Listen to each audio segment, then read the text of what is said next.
Dear friends, in this video we are going to discuss about online education in schools. Some schools do effectively, but some schools struggle. Here we have Mr. P.Prabhaharan, the principal of Keren Matriculation School, Checkanurani, Madurai, and they are doing an effective online education in their school, and we are going to ask some questions and get their ideas. Sir, I have an important question.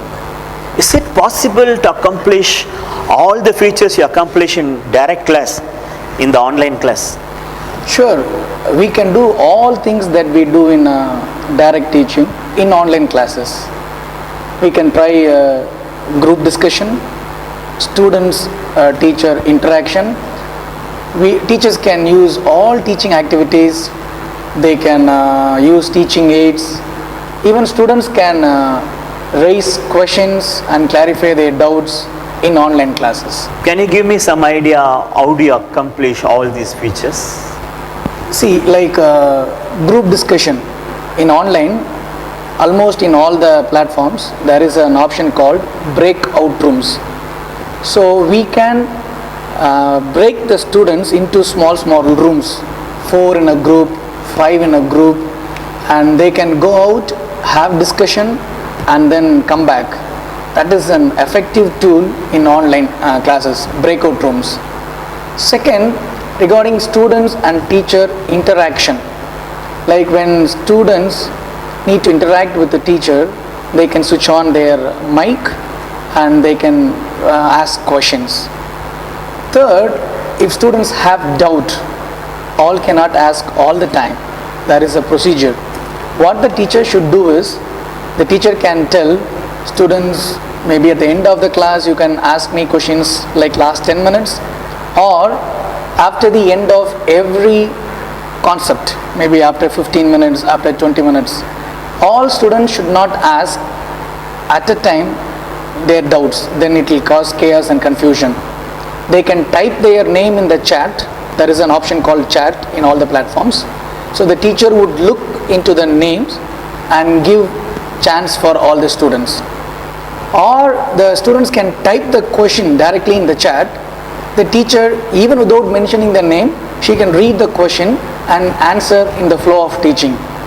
The last option is, the students can type their question in the WhatsApp group and teachers can answer even in the next class. In classroom, you spend 10-15 minutes motivating the students. In online, how do you create curiosity among the students? See, what we can do is, like the teacher can give a preparatory work. Like she can tell the students to bring certain real objects to the class, so that when the teacher is doing in the class, students also will do parallelly and they'll have the joy of doing in the class.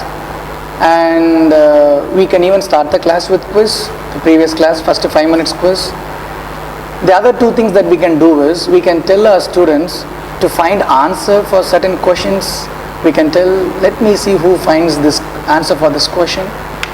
Or we can even ask them to frame some questions for the topic that we are going to teach in the next online class.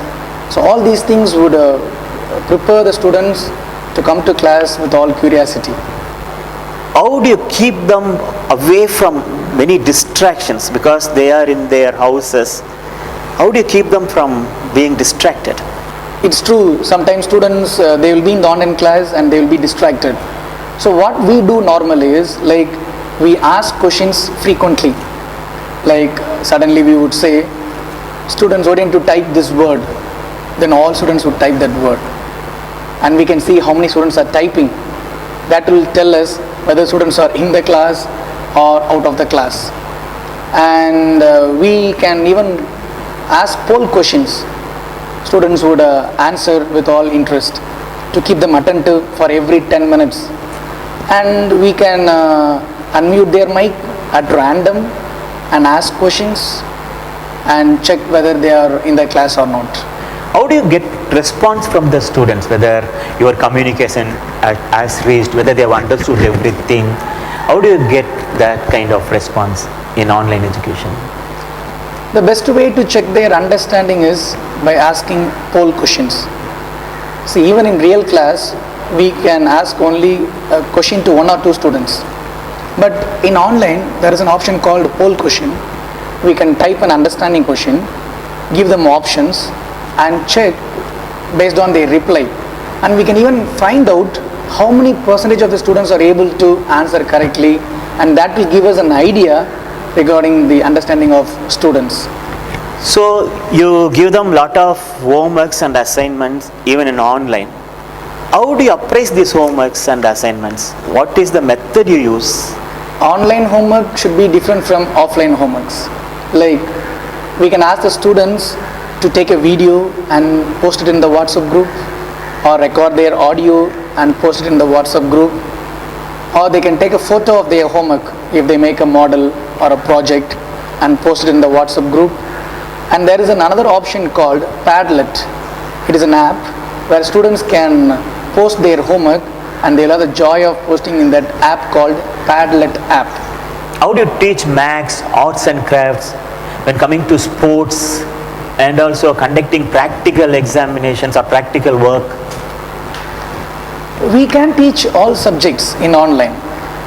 Yes, maths is challenging, derivations are challenging, but our teachers are doing. They use blackboards, normal blackboards, or a whiteboard, or in the Zoom option, they can use a screen in the Zoom, which can be used as a normal screen. The camera should be kept very close so that students will be able to see the board in a proper view. And regarding art and craft, the teachers do it in the online, and students will be able to repeat it. Coming to the practical, what we can do is we can take a video in our lab, what we mix and how the result comes, and post that 1 or 2 minutes video in the WhatsApp group so children can learn by that video also. Sports, we can encourage board games, lots of board games, and in Saturday, like what we can do is we can ask them to play outside, give a schedule, and take 1 or 2 minutes video and then post it in the WhatsApp group. Do you have room for modifying the syllabus? Because we have a lot of health issues today. You can add some subjects so that health and hygiene can be addressed. See, two things we can do. We may not have time to cover all the topics in the online teaching. We can teach very essential, very important topics in online, and what the students can learn on their own, we can give as an assignment, or we can record our video and send in WhatsApp group so that students can learn in their homes. We need to add a few subjects like health and hygiene, stress management, because both are very important. Students need to be healthy, and students need to overcome their stress. Nowadays students are very stressed. I think that's a good idea to add these two subjects, health and hygiene and stress management. Also, maybe few tips to handle few techniques here and there, some computer techniques, basic techniques to handle during online classes. Do you think teachers need special orientation? Do you have plans for training your teachers? Teaching online need special skills. Teachers should know to handle all the techniques like Zoom, Zoho, Google Meet, Padlet, other apps. Also, when they stand before the camera, they should make sure that they don't have fear and they are not shy. They should smile, they should use all facial expressions, they should talk with intonations, and they can also try dialogue format. Like, for example, when a student asks, the teacher asks, "Do you like ice cream?" The teacher can wait for some time and give the answer. "Yeah, I know you like ice cream." So these are the skills that the teacher need to really work on for online classes. In classroom education, we see teachers and students have a great rapport created. But in online education, is it possible teachers can create a rapport with the students? It is very much possible to create rapport between students and teachers in online classes. What we do in our school, we do two things. One is every day morning before the regular teaching starts, 9 to 9:15, the class teacher spends time with the students. As the students are joining this Zoom class, the teacher would mention their names, greet them like, good morning Rohan, hello Rajesh. She would greet them, and she can use some welcoming sentences like, you look great, you look cheerful, thunderous applause for coming on time. Such sentences would build rapport with the students and prepare the students for online class. And also at the end of the day, what we tell our class teachers, to spend time with 5 students every day. In a class there may be 30 or 35. In a week they'll be able to cover up all the students. The class teacher can call 5 students in the evening and ask them how was their day, how their classes went on, did they have any difficulty. This would really help the students, and students will be able to have good rapport with the teacher. There are some schools really struggling in conducting the online education. For them it is very new. But we see in digital platform, lot of tools are available. They do not know what to use, what not to use. Can you give some elaborate ideas about the tools and techniques used in online education? There are lots of platforms. Some they use Zoom, some they use Zoho, some they use Google Meet. Whatever is convenient. In all these platforms, the features are more or less same, the common features. There are some special features, but the common features in all the webinars are more or less same. So whatever is convenient for them, whichever is affordable for them, they can use those platforms. Online education is something new to many students.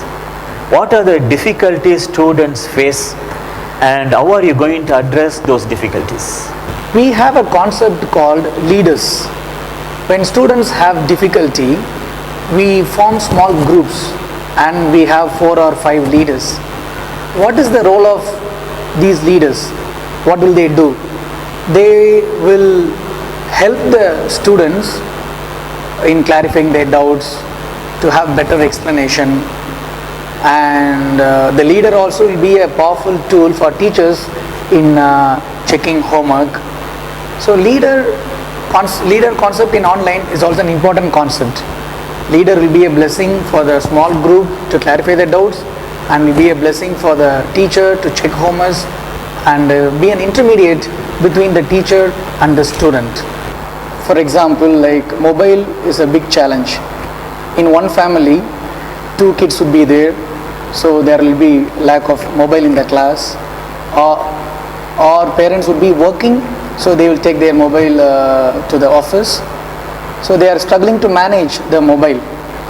So what we encourage the parents to do is like to buy new mobiles, additional mobiles, or tab. The second problem is network coverage. Like what we tell our students, find a better place in a home where you get proper signal, so that you will not be having any difficulty in listening to their classes. Other difficulties like they have some back pain or eye strain, we really teach them to sit in a proper posture so that they will be able to listen without having pain, and they need to wink their eyes often. That will really help them. Or we can ask them to do stretch exercise once in 10 minutes or 15 minutes, wash their face often. And the final thing is, if they miss their class for various reasons, what we do is we record the video and send to them in WhatsApp. So students can see the video and learn what they have missed during their online classes. What are the procedures you use to prepare timetables, schedules, etc.? Online timetable should be definitely different than your regular classes. We cannot expect students to sit all the 8 periods. It is not good for their health. What we do in our school is like we plan 1 online class, 1 offline, 1 online and 1 offline. and we make sure that students sit only for 3 hours in a whole day before the screen, so that they will not have any other physical problem. 3 hours in an online is the best option.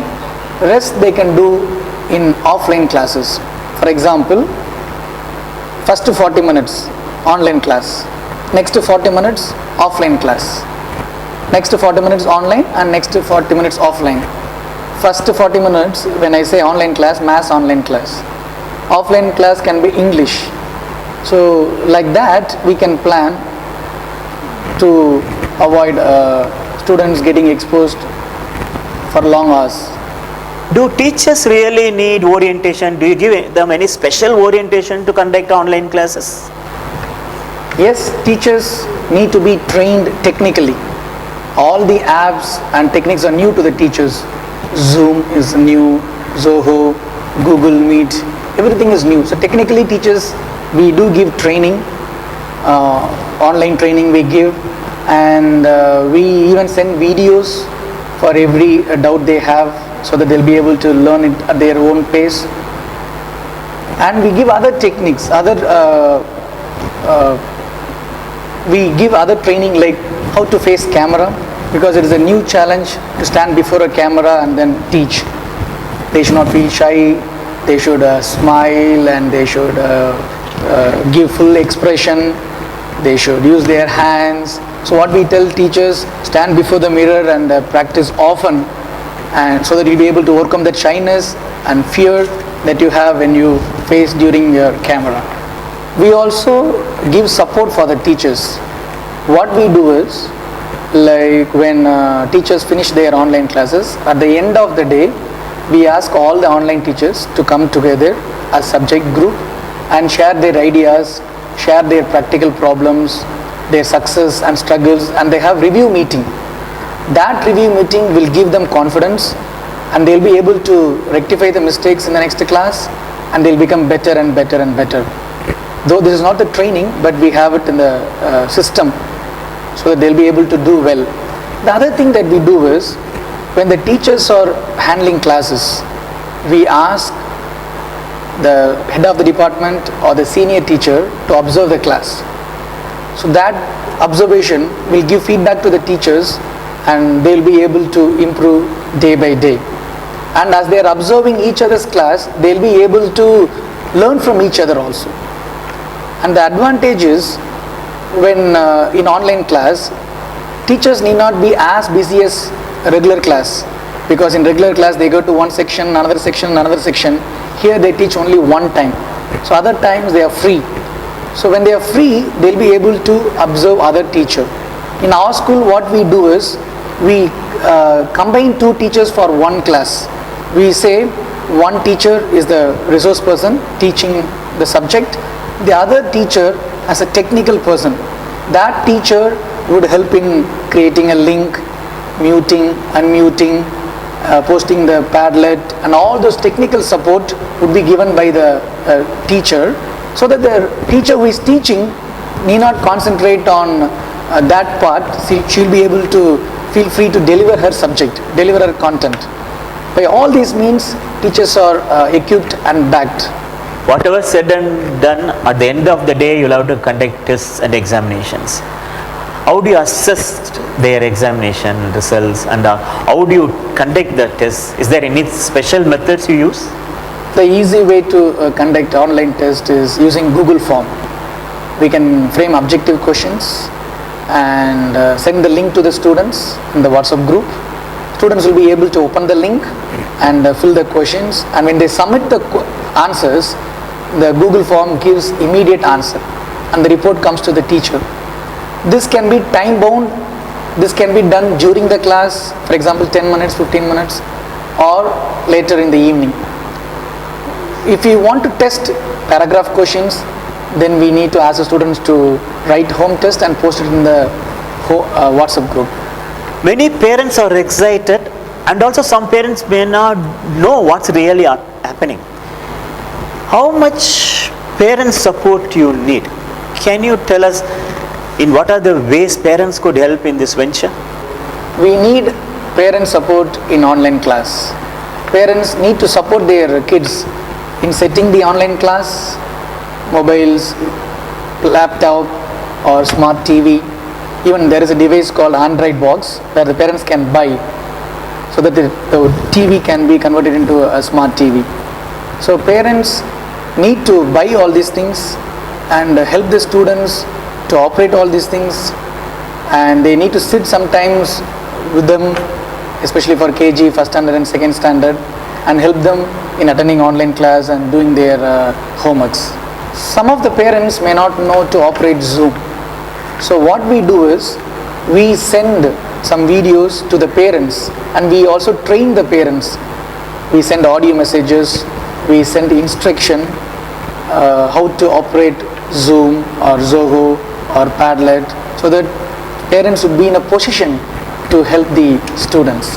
Thank you very much, Mr. Prabhaharan. I am really excited that you are doing something spectacular.